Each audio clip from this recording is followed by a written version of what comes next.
오늘은 창세기 26장 23절부터 25절, 33절 함께 공독하도록 하겠습니다. 시작합니다. 이삭이 거기서부터 부엘세바로 올라갔더니 그 밤에 여호와께서 그에게 나타나 이르시되 나는 내 아버지 아브라함의 하나님이니 두려워하지 말라. 내 종 아브라함을 위하여 내가 너와 함께 있어 네게 복을 주어 네 자손이 번성하게 하리라 하신지라. 이삭이 그곳에 제단을 쌓았고 여호와의 이름을 부르며 거기 장막을 쳤더니 이삭의 종들이 거기서도 우물을 팠더라. 그가 그의 이름을 세바라 한지라. 그러므로 그 성읍 이름이 오늘까지 부엘세바더라. 아멘. 오늘은 이삭의 부엘세바라는 제목 가지고 여러분들과 함께 말씀을 나누도록 하겠습니다. 예수님이 하신 유명한 말씀이 있죠. 누구든지 오른뺨을 맞거든 왼뺨을 돌려대라. 다들 기억하시잖아요. 그런데 사실 여러분, 우리 이렇게 살아본 적 있으신가요? 그렇게 살고 싶은데 정말 그러기가 쉽지 않았잖아요. 그런데 오늘 본문은 예수님께서 말씀하시던 이렇게 살아왔던 한 사람의 이야기를 소개하는 겁니다. 바로 이삭의 이야기죠. 아브라함과 사라의 약속의 아들 이삭은 부엘세바 그 인근에서 태어났어요. 또 40세의 리브가의 아내를 맞은 이삭은 부엘라헤로이 또 부엘세바 인근에서 살았어요. 거기서 믿음의 가정을 꾸려나갔죠. 또 60세 기다린 쌍둥이 아들 에서와 이삭을 낳기도 했죠. 그런 사이에 가나안에는 커다란 기근이 몰려옵니다. 기억하실 거예요. 아브라함 때 닥쳤던 커다란 기근. 이삭도 아브라함과 마찬가지로 가나안에서 살 수가 없어 애굽을 향해 이민을 떠납니다. 누구든지 마찬가지겠지만 처음부터 완전한 신앙을 가진 사람은 없지요. 아브라함이 그랬듯이 이삭도 믿음의 사람이 되기 전에 여러 가지 실수와 실패를 거듭합니다. 모두 불완전한 신앙에서 완전한 신앙으로, 미숙한 신앙에서 성숙한 신앙으로 바뀌어 나가는 거죠. 애굽으로 가던 길에 이삭은 가나안 땅을 떠나지 말라는 하나님의 말씀을 듣습니다. 오늘 본문 2절의 말씀이에요. 여호와께서 이삭에게 나타나 이르시되 애굽으로 내려가지 말고 내가 네게 지시하는 땅에 거주하라. 내가 네게 지시하는 가나안 땅에 거주하라. 이삭은 아버지 아브라함과는 달리 하나님 말씀에 순종하여 그 자리에서 멈춥니다. 그 땅이 그랄 땅이었어요. 하나님 말씀에 순종하여 가나안 땅에 머무는 이삭에게 하나님은 정말 많은 복을 내려주십니다. 그러나 그곳에는 블레셋 왕 아비멜렉과 아버지 아브라함 때와 겪은 똑같은 불화가 기다리고 있었어요. 역사는 반복한다고 그러죠. 그랄 왕 아비멜렉이 예전에 아브라함의 아내 사라에게 눈독을 들였듯이 이번에는 이삭의 아내 리브가에게 눈독을 들이는 사건이 벌어지는 거예요. 그러나 하나님의 도우심으로 아비멜렉은 오히려 이삭에게 그랄에서 거주할 수 있기를 허락합니다. 특별히 이삭은 그랄 땅에서 수없이 많은 우물을 파나가죠. 그리고 파는 우물마다 물이 넘쳐납니다. 그러자 그랄 땅 원주민 블레셋 주민들이 이를 시기하여 이삭을 뒤를 조르 쫓아다니면서 우물을 메꾸기도 하고 우물을 뺏어가기도 합니다. 그런데 이삭은 싸우지 않았어요. 달라고 하면 주고 자기는 또 다른 곳에 가서 또다시 우물을 파기 시작해요. 사막에서 이삭이 판 우물마다 물이 나왔다는 건 바꿔 말하면 하나님께서 이삭과 함께 하셨다는 그런 증거가 되죠. 아멘. 이삭을 주목하던 블레셋 사람들은 이삭의 하나님을 주목하기 시작합니다. 결국 5번째 우물에서 물이 나왔을 때 블레셋 사람들은 더 이상 이삭을 괴롭히지 않아요. 드디어 이삭은 가나안 그랄 땅에서 풍요롭고 안정적인 삶의 기초를 마련하게 된 겁니다. 여러분, 오늘 이 이야기는 오른뺨을 맞자 왼뺨까지 돌리던 이삭이 받은 하나님의 축복에 관한 이야기예요. 하나님께서는 말씀에 순종해 살아가는 하나님의 백성들에게 은혜를 베푸시는 줄 믿으시기 바랍니다. 오늘은 이 이삭의 살아가는 모습을 통해 이삭의 믿음에 관한 말씀을 함께 나누도록 하겠습니다. 첫째, 이삭의 믿음은 하나님의 절대 주권에 의지하는 믿음이라고 했어요. 실생활에서는 우물을 파는 믿음으로 나타났다는 거예요. 말씀에 순종하여 그랄에 머무는 이삭에게 하나님께서는 큰 복을 주시죠. 그랄 땅에 머물면서 이삭은 제일 먼저 아버지 아브라함이 팠던 그런 아브라함의 우물들을 찾아내요. 그리고 그 우물물로 이번에는 농사를 지어서 수확을 100배나 내는 큰 성공을 거둡니다. 가나안 땅에 심한 기근이 들었으므로 이삭은 오히려 이 농사를 통하여 큰 부자가 되게 된 것이에요. 이렇게 하나님께서 복을 주시자 기근이 든 이 땅에도 이삭은 이렇게 잘 될 수 있었던 겁니다. 여러분, 우리는 여기서 하나님의 백성들이 사는 방식을 배울 수가 있어요. 먼저 약속의 땅에도 꼭 흉년이 찾아온다는 거예요. 흉년이 들 때 세상 사람들은 양식이 풍부한 애국으로 가는 것이 상식이지요. 당연한 것입니다. 그러나 하나님의 백성들은 세상적인 방법으로 사는 것이 아니라 하나님의 말씀대로 살아야 한다는 거예요. 아멘. 세상이 어려울수록 더 말씀에 순종하고 믿음을 따라 살아갈 때 하나님이 주시는 은혜와 축복이 누려질 줄 믿습니다. 아멘. 이삭의 이런 번성은 그랄 사람들로부터 많은 시기를 불러일으켰어요.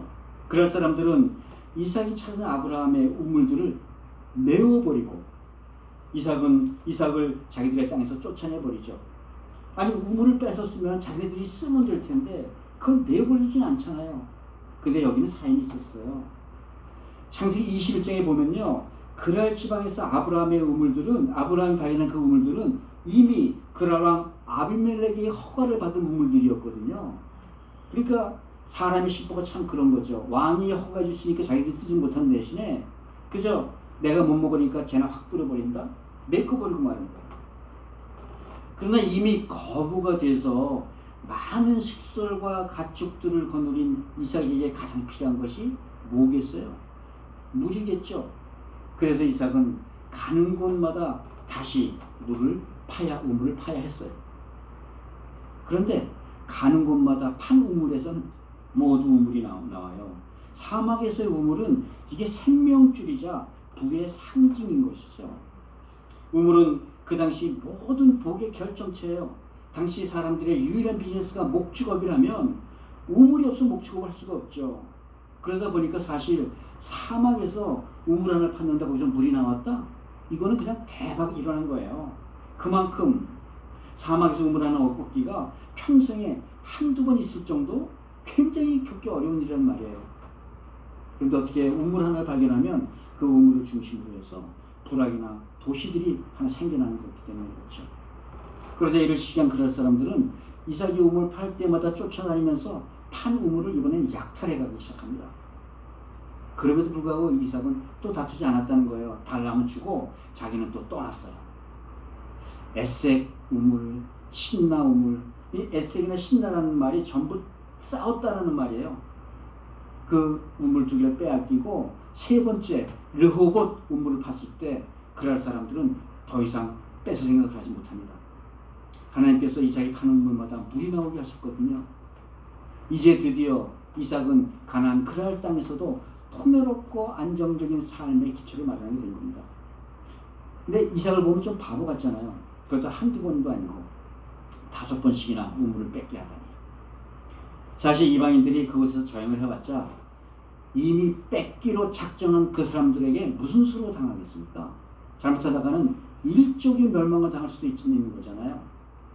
아마 이삭도 속으로는 부글부글 끓어올랐을 거예요. 그러나 그는 입 밖으로 내질 않았다는 거예요. 아무 얘기도 하지 않았어요. 그저 달라면 주고 또 달라면 또 주고 또 달라면 또 주고 양보하고 양보하는 삶을 살았다는 거예요. 왜 그랬을까요? 이삭 안에는 믿음이 있었다는 거예요. 그 믿음은 하나님이 주시고자 한다면 사람이 그것을 좌지우지할 수 없다 하는 믿음이었다는 거예요. 즉 사람이 하나님이 하시자는 일을 막을 수도 없고 하나님의 계획을 깰 수도 없다는 믿음이라는 거죠. 하나님의 약속은 문을 열어도 하나님이 문을 여시는 거고 문을 닫아도 하나님이 닫으신다는 거예요. 그래서 이삭은 하나님이 하시겠다면 사람이 막는다고 막아주지 않는다는 그런 믿음을 가지고 있었어요. 이것이 바로 이삭의 믿음이었다는 거예요. 하나님께서 내게 하신 약속을 지키시려고 나를 위해 일하고 계신다는 믿음. 그리고 사실 이런 믿음이야말로 하나님 백성들이 가야 될 믿음이 아니겠어요? 예수님은 마태복음 5장에서 이렇게 말씀하십니다.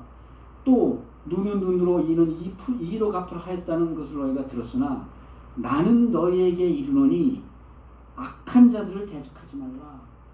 악한 자들을 대적하지 말라. 누구든지 내 오른뺨을 치고도 왼뺨을 돌려대고 또 너를 고발하여 속옷을 가지고자 하는 자에게 겉옷까지 주고 누구든지 오리를 가자 하는 자에는 심리를 같이 가주며 내게 구하는 자마다 내게 꾸는 자마다 거절하지 말라. 이게 예수님의 말씀이에요. 예수님께서 뭐라고 그러시는 거예요? 악한 자를 대적하지 말라는 거예요. 모든 하나님의 백성들은 악한 사람이 달라고 하면 어떡하라고요? 그냥 주라는 거예요. 주세요. 우리가 말씀대로 하나님에게 사람들에게 양보하고 나면 하나님께서 다시 채워주시겠다는 거예요.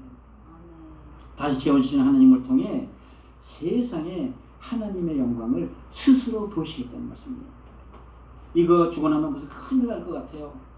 그래도 하나님이 주라 하셨다면, 주기로 하셨다면 별일 아니라는 겁니다.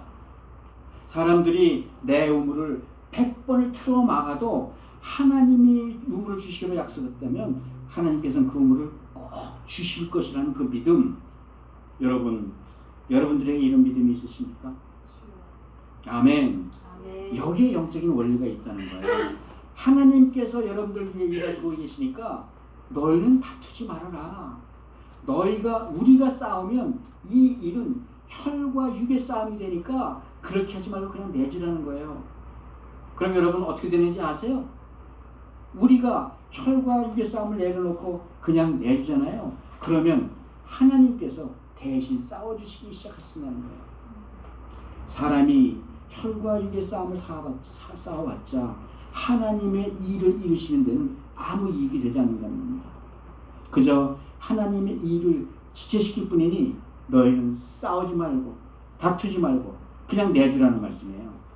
그러면 여러분들의 인생을 위해요 하나님이 대신 싸우시고 채우시고 이루어 주시겠다는 말씀입니다. 이것이 바로 이삭의 믿음이고 이삭이 이뤘던 축복인 줄 믿으시기 바랍니다. 사랑하는 성도 여러분, 요새 경기가 좋지 않다고 살기 힘들다고 다들 아우성 치잖아요. 억울하고 부당한 요구를 받거든 다치지 마시고 양보하세요. 대신 기도하시라는 거예요. 당장 내일인데 어떻게 사람이 이렇게 양보만 하고 살아요? 양보할 때 믿는 자들은 비로소 나를 위하여 나 대신 싸워주시는 하나님을 만날 수 있는 지혜가 생겼다는 걸 믿으시기 바랍니다. 기근이 든 땅에서도 하나님의 말씀에 순종하여 하나님 주시는 큰 복을 누려가시는 우리 모두가 되시기를 주의 이름으로 축복드립니다. 둘째로 이렇게 세상을 살다 보니까 이삭의 믿음도 힘들어졌어요. 회복해야 될 필요성이 되겠다는 거예요. 그래서 이삭에게는 브엘세바로 돌아가는 믿음이 있었다는 겁니다. 이삭이 드디어 세 번째 우물 루어봇에서 안정을 이뤘지만 또 이제는 더 이상 블레셋 사람들과 싸울 필요를 다툼이 멈췄지만 그래서 더 이상 쫓기고 밀리는 위태로운 삶을 살 필요가 없어졌지만 이제 마음 편하게 살 수 있는 터전은 잡혔지만 그런데 갑자기 이삭은 이 모든 것을 버리고 부귀영화를 보장하던 루어봇 우물을 버리고 고향 브엘세바로 돌아갑니다.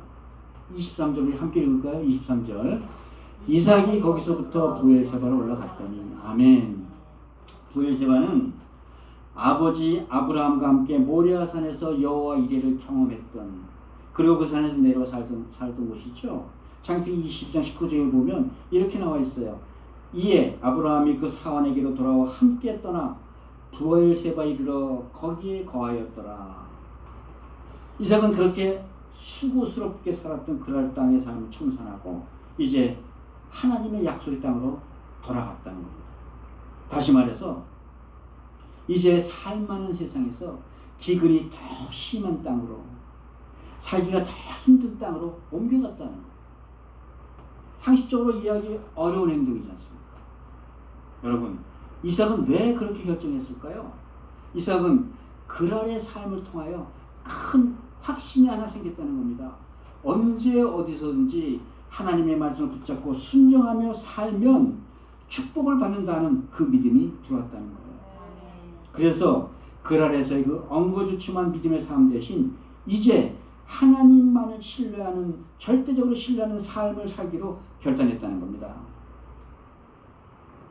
그 아래서 삶을 정산하고 약속의 땅 한복판으로 이삭은 들어간 겁니다. 위대한 예배가 있었던 곳, 하나님과 동행하였던 바로 그 땅, 약속의 땅으로 돌아왔던 겁니다. 하나님과 세상 사이에서 고개하듯 하는 그런 삶이 아니라 하나님 중심으로 살아야겠다는 큰 깨달음이 있었다는 거예요. 하나님을 온전히 신뢰하는 것이야말로 믿음의 승리요 신앙의 자세요 복의 근원이 되는 줄 믿으시기 바랍니다. 아멘. 그러면 오늘 여러분들과 우리의 문제는 과연 무엇일까요? 대부분의 우리는 어중간하게 세상과 하나님 사이에 양다리 걸치는 신앙생활을 하고 있다는 거예요. 철저하게 하나님 말씀에 순종하지 못한 채 세상과 타협하고 갈등하면서 살아가고 있다는 거예요. 왜? 세상과 그렇게 타협하고 갈등하지 않으면 살 수 없다고 생각하기 때문이죠. 마치 지금 당장 그렇게라도 하기 때문에 그나마 이나마라도 이렇게나마도 살고 있다고 보여진다는 거예요. 그러나 오늘 그리스도인들에게 하나님의 능력이 나타나지 않는 이유가 바로 여기에 있다는 겁니다. 우리 이미 스스로 서로 다 알아서 적당히 타협하고 살아가기 때문에 하나님께서 도와주실 일이 없어요. 그래서 세상 사람들이나 우리 그리스도인들이 사는 모습이 별로 차이점이 없다는 겁니다. 그래서 로마서 12장 2절을 보면 이렇게 말씀하시죠. 너희는 이 세대를 본받지 말고 오직 마음을 새롭게 함으로 변화를 받아 하나님의 선하시고 기뻐하시고 온전하신 뜻이 무엇인지 분별하도록 하라. 아멘. 여러분, 우리가 하나님의 뜻을 분별하기 위해서는요, 하나님께로, 영이신 하나님께로 되돌아가야만 하는 거예요. 로마서 8장 5절에 이런 말씀 있잖아요. 육신을 따르는 자는 육신의 일을, 영을 따르는 자는 영의 일을 생각하나니 육신의 생각은 사망이요 영의 생각은 생명과 평안이니라. 아멘. 육으로는 영의 일을 분별할 수 없다는 거예요.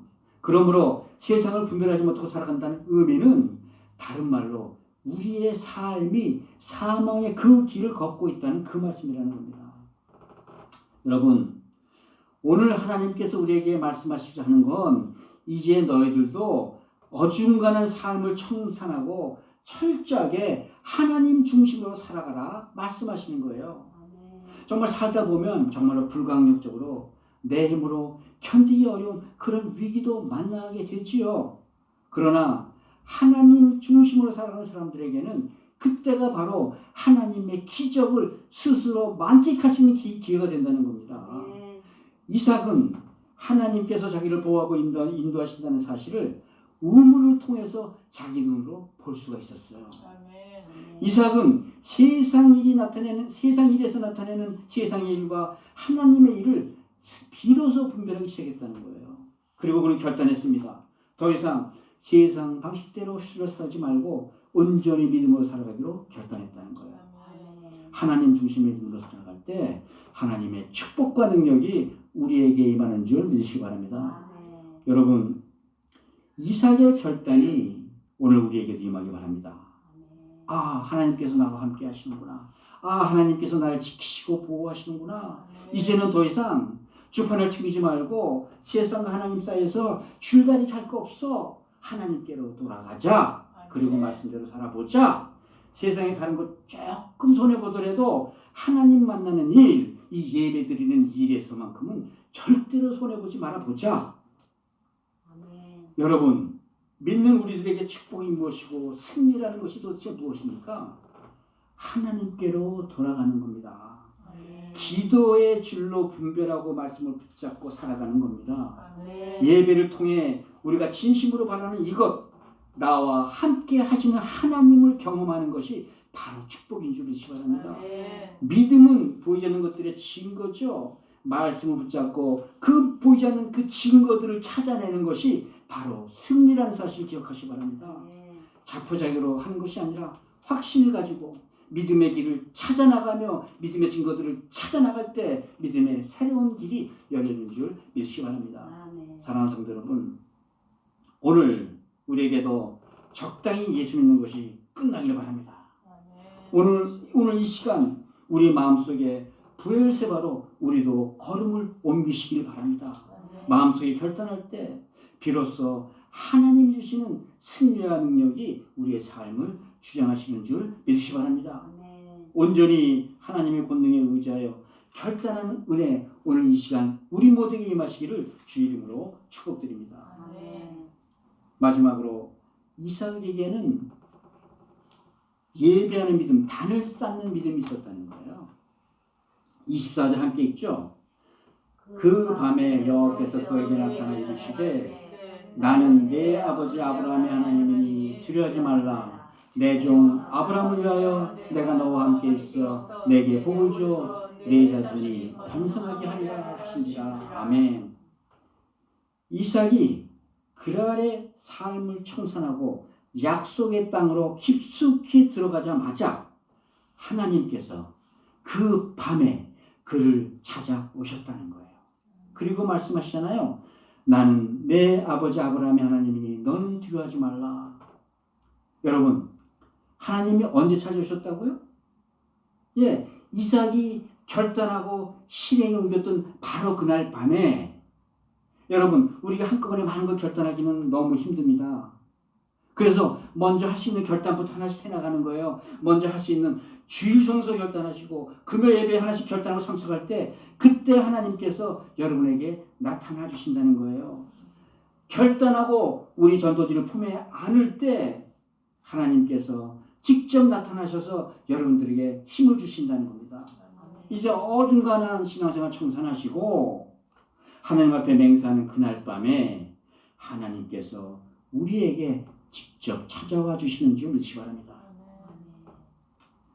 이 가뭄이 많은 땅, 아직도 어려운 땅, 가뜩이나 불안하고 이 두려운 밤에 하나님께서 이삭에게 직접 찾아와 두려워 말라고 위로하셨다는 거예요. 과연 기근이 또 이렇게 심한데 이 많은 식솔과 이 많은 양떼들을 데리고 이걸 건드리고 살아갈 수 있을까? 이번에도 하나님이 꼭 도와주실까? 꼭 도와주셔야 되는데. 그러나 하나님의 말씀을 듣는 순간 이삭의 모든 불안한 어두운 그늘들, 불안한 마음들은 일순간에 사라져버리고 말았겠죠. 기근이 심하던 그랄 땅에서 벌어졌던 수많은 기적들을 이삭은 이미 보고 알고 있지 않습니까? 더구나 자기에겐 처음으로 하나님께서 나는 아브라함의 하나님이요 이삭의 하나님이라 말씀해 주시는 거잖아요. 이 소리를 들은 이삭은 얼마나 기쁘고 감사했을까요? 저도 가끔 세상에 휩싸지면서 혼자 잠잠히 하나님 앞에 나아가면 하나님께서 이런 말씀을 해주세요. 나는 아브라함의 하나님, 이삭의 하나님, 야곱의 하나님, 그리고 너의 하나님 여호와니라. 세상과 갈등하며 시달리던 우리 연약한 우리들에게 들리는 이런 말씀이 얼마나 큰 위로가 되는지 아십니까? 교회에서 또 예배 자리에서 이런 하나님의 말씀을 들을 때 그 감격과 기쁨을 여러분들은 언제 느껴보셨습니까? 오늘 이 예배를 통하여 우리에게도 하나님의 이런 감격스러운 은혜가 임하시기를 주 이름으로 축복드립니다. 이삭도 하나님의 이 말씀을 듣고 얼마나 감격하고 기뻤는지 몰라요. 그래서 그는 하나님께서 그에게 나타나 말씀해 주신 그곳에 그 밤에 즉시 단을 쌓고 하나님을 예배합니다. 우리 본문 25절 함께 읽겠습니다.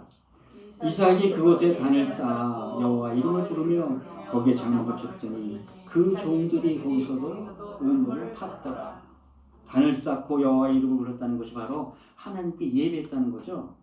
걱정거리로 채워지는 그 마음에 다시 예배의 기쁨이 회복되고 예배의 감동이 되살아났던 겁니다. 무엇보다도 우리 믿는 자들에게 큰 축복은 이렇게 하나님이 임재하시는 축복인 줄 믿으시기 바랍니다. 아멘. 이제는 문을 닫는 걸로 알고 있는데 맨하탄 30여 가에는 큰 한국 식당이 하나 있었어요. 한 번에 한국 대통령이 그 식당을 다녀갔던 모양이에요. 그랬더니 다녀가자마자 큰 대형 사진을 건물 입구에 걸어놓고요. 카운터에 들어가면 대통령이 쓰신 수저라고 그래가지고 따로 장식장을 만들어 따로 보관해놨어요. 여러분 보신 적 있으세요? 한번 대통령이 지나간 자리도 이렇게 영광스럽게 기념합니다. 하물며 하나님께서 다녀가신 내 마음이라니, 하나님께서 다녀가신 그 장소라니, 그야말로 엄청난 축복이 아닙니까? 그래요. 대통령이 다녀가도 이렇게 표적들이 남습니다. 하물며 하나님이 다녀가신 자리, 하나님을 만난 자리라면 얼마나 큰 표적들이 남았겠습니까? 모세에게도, 엘리야에게도, 12 제자들에게도, 사도 바울에게도 하나님의 이런 깊은 흔적들이 남아있지 않았겠어요? 여기 모인 우리 모든 인생들에게도 하나님의 깊은 흔적이 남아있기를 우리 주 이름으로 축복드립니다. 아멘. 근데 오늘 본문에 보니까 한 가지 특이하고 신비한 사실을 적어놨어요. 그동안 이삭은 운물이 발견되는 곳에서 장막을 쳤지요. 그런데 부엘세바만은 닫았다는 거예요. 이곳 부엘세바에서는 단을 쌓고 장막을 치고 난 후에 비로소 우물을 파기 시작했다는 겁니다. 즉 하나님께서는 물이 없어도 믿음으로 안주하였더니 물을 주셨다는 거예요. 마치 모세가 바다가 갈라질 줄 알고 지팡이를 바다를 향해서 내민 것이 아니라 지팡이를 내미니까 홍해가 갈라졌다는 거예요. 다윗이 골리앗을 이길 줄 알고 덤비는 게 아니라 덤볐더니 하나님께서 이기게 해주셨다는 겁니다. 여러분 특별히 이삭은 본문 33절에서 이 우물을 세바라고 이름을 지어요. 세바라는 말은 7개라는 의미가 있어요. 세븐, 7개라는 의미도 있지만 창세기 21장에서는 아브라함과 아비멜렉이 맺은 맹세라는 의미도 있습니다. 계속 이삭을 주목하던 아비멜렉은 이삭이 부엘세바로 소리 소문 없이 이사하자 겁이 벌어 났어요. 그리고 스스로 찾아와 더 이상 괴롭히지 않겠다고 맹세를 해요. 아비멜렉은 이삭 뒤에서 역사하시는 전능하신 여호와를 바라본 것입니다. 오히려 블레셋 왕 아비멜렉은 본문 27절에 올라가니까요. 이삭에게 이렇게 얘기를 해요. 너희는 우리를 해치지 말아라. 이는 우리가 너에게 범하지 아니하고 선한 일만 내게 행하여 내가 평안히 가게 하였습니다. 가는데 방해하지 않았다는 거죠. 여태껏 우물 뺏어간 거 다 잊어먹은 거죠. 그래서 이제 너는 여호와께 복을 받은 자니라 알았다는 거예요. 그래서 이삭에게 가진 방법으로 자기의 뺨을 때리던 아비멜렉에게 이번에도 자기의 뺨을 또 내주었던 것이죠. 그러자 아브라함 때부터 이 가족을 유심히 바라보았던 아비멜렉이 이제 하나님께로 더 가까이 나아가는 이삭을 보자 버럭 겁이 났어요. 스스로 쫓아가서 화친을 청한 거예요. 만약 이삭이 자기의 양심을 품기만 한다면 여호와께서 우리와 우리 민족을 멸하실 것이라는 그런 공포가 그를 눌렀던 겁니다. 여러분 사도 바울은 로마서 12장 20절에서 이렇게 말씀하세요. 내 원수가 줄이거든 먹이고 목마르거든 마시게 하라. 그리함으로 내가 숯불을 그 머리 위에 쌓아놨습니다. 숯불을 머리 위에 쌓아놨다는 거예요. 얼마나 골이 아프겠어요. 여러분 이것이 믿음이라는 겁니다. 그래서 이 믿음이라는 것이 내가 만드는 것이 아니라 하나님의 은혜가 된다는 거예요. 믿음은 믿음이 저와 결단하는 것이 아니고 내가 결단했기 때문에 하나님이 그 믿음을 세워주신다는 것인 줄 믿으시기 바랍니다. 여러분 혹시 우리 가운데 어려움이 있는 성도들이 있습니까? 그러면 가장 시급한 것은 무엇이겠어요? 바로 예배를 회복하는 일입니다. 예배를 통해 하나님 앞으로 가까이 나가는 일이죠. 예배를 통해 하나님과 함께 만나는 영광과 감격과 기쁨을 경험하는 게 우선이라는 거예요. 그래야 하나님께서 나를 얼마나 사랑하시고 또 뜨겁게 사랑하시는 줄 깨닫게 된다는 것이에요. 여지껏 주님이 나를 위해 십자가에 돌아가셨다는 것 지식으로 잘 알고 있었던 것 같아요. 그런데 이제부터는 마음으로부터 사무치게 알아진다는 겁니다. 벌레 같은 내 죄 때문에 주님께서 십자가에 그렇게 달려 돌아가셨다고? 오늘 이 예배 중에 이 설교 말씀 중에 나한테만 따로 주시는 그 영혼의 음성을 들으시기를 바랍니다. 그 하나님의 음성을 듣기만 한다면 우리 인생의 모든 문제는 이제 시간 문제라는 거예요. 나의 예배 회복을 통하여 내 마음과 내 영혼이 하나님께 온전히 나아가는 줄 믿습니다. 아멘. 여러분, 본래 우리 인간은 흙으로 만들어졌기에 질그릇같이 깨지기 쉬운 존재입니다. 부딪히면 상처 입고 작은 고통에도 신음하고 약한 존재이죠. 오늘 어려움을 당하여 하나님을 간절히 찾는 여러분들에게 하나님의 이 말씀이 임하시길 바랍니다. 아멘. 그러나 하나님께서는 하나님의 약속의 말씀을 굳게 믿고 순종하는 자들과 함께 하신다는 사실도 기억하셔야 돼요. 이사야서 42장 10절입니다. 하나님께서는 하나님을 찾는 그 백성들에게 이렇게 말씀해 주세요. 두려워하지 말라, 내가 너와 함께함이라. 놀라지 말라, 내가 너의 하나님이 됨이라. 내가 너를 굳세게 하리라. 참으로 너를 도와주리라. 참으로 나의 의로운 손으로 너를 붙들리라. 아멘. 부디 말씀대로 믿고 순종하여 세상 끝날까지 하나님과 함께 가시는 우리 모두가 되시기를 주 이름으로 바로 축복합니다. 아멘. 사랑하는 성도 여러분, 이제 예배의 기쁨과 감격이 회복되시길 바랍니다. 아멘. 주 안에서 신령과 진정으로 살아있는 예배를 통하여 비로소 우리 믿는 자들은 숨을 쉬며 살 수가 있는 거예요. 회복되는 믿음으로 예배로 하나님의 임재를 누릴 때 하나님께서는 우리에게 필요한 물을 공급하실 줄 믿습니다. 아멘. 참 예배로 하나님의 아브라함의 하나님, 이삭의 하나님, 나의 하나님이 은혜를 누리시기를 주의 이름으로 축복드립니다. 아멘. 말씀을 맺겠습니다. 저희도 오래전에 뉴욕에 살다 뉴저지로 이사 왔거든요. 그때도 마찬가지로 교회 옮긴다는 게 너무너무 힘이 들었어요. 몇 해 동안인가 뉴욕 교회로 출퇴근하다시피 다녔죠. 시간이 흐르다 보니까 너무 고생스럽더라고요. 그래서 그때 깨달은 게 있어요.